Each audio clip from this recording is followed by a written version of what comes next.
Hi, my name is Donnie, and you suck at Photoshop.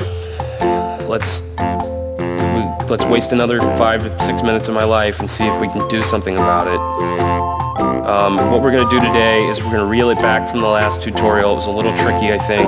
We're just going to do some old school Photoshop stuff. We're going to remove a foreground object off of its background and, replace the background, make it look like it disappeared, the old, and then we'll throw lens flare on it. It's going to be one of those awesome old Photoshop tricks. So let's start by opening up Bridge. And we need to get a photo that you think you can pull the background off. So maybe something consistent like a texture that you can recreate. Maybe you got a picture of a friend or somebody that, you want to trick up a little bit, you want to have a goof on. Or maybe you've got a picture of the cat your wife rescued without talking to you first and brought it home and made your house a cat toilet. And then when her emergency business meeting came up this weekend, she refused to let you take it to a kennel and that you have to watch the cat this weekend. Do you have that photo? I do. So let's open that up. So here's our photo, and basically what I want to do is get rid of the cat. So the first thing I'm going to do is organize some layers. Let's start a new layer group called New Carpet, because what we're going to do is, I know what you did. Hey, I saw it. You went over to the clone stamp tool, didn't you? Wrong. Put it down. We're gonna go do it. That's Bush League, and we're gonna do it this way. We're gonna just go grab some carpet samples, and we're gonna drop them in, and we're gonna rebuild the carpet. Everything's gonna be all right. Settle down. All right. So we've got a layer called New Carpet, a layer group called New Carpet. Let's copy the background so we can come back and see what we did later on, and then we're going to start grabbing some carpet samples. Now you're going to grab the marquee tool and you're going to start selecting. Hold on a second. Oh, goodness. What? Hey, bitches, are you going to log on and do this raid with us or not? Hey, listen, I told you that I had to do this. No, hold on a sec. I need a rest. I can't. What, nobody can give me a rest? I can't go out there right. Hold on. Come on out. I can't. Hold on! Oh, she wearing those leather chaps? Those assless chaps? Oh, dude, that is not a business meeting. I'll call you back in a little bit. I'm still on. Goodbye. Chaps is not a business meeting. All right.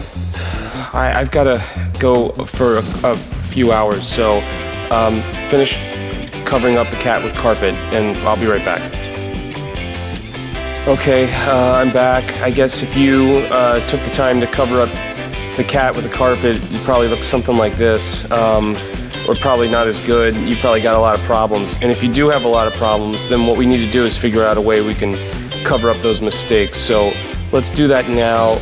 We'll create a new layer and make a stain. In our house, that's not going to be a problem. I mean, these things are all over the place. So just sort of create kind of a stain shape. And let's pick maybe your cat actually pees shit, which is what our cat does. It's kind of weird. So let's get like a pee poo color and fill that in there.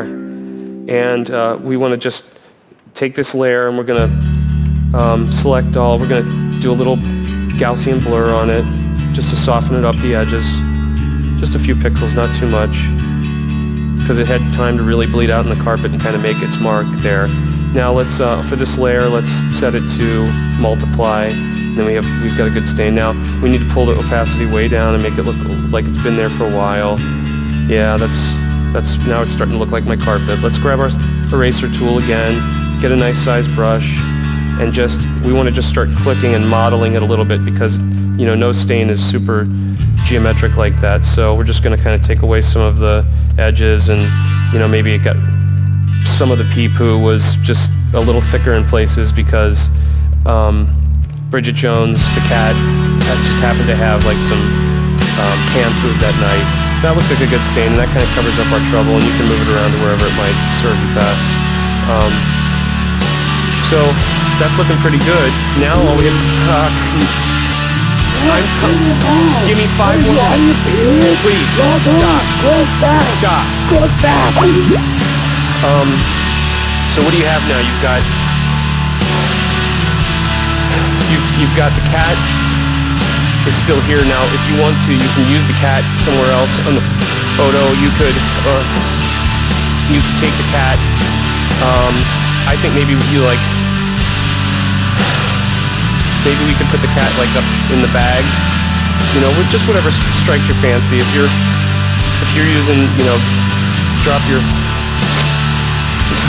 tool down and just kind of rough these edges out of here. Just get the cat kind of smashed in the bag.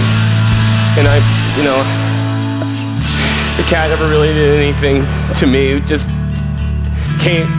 came in at a bad time, and so I'm not saying that I've got anything against the cat exactly, but that maybe, you know, it just came into my life when I needed some attention, and I needed to be able to walk around and mark my territory and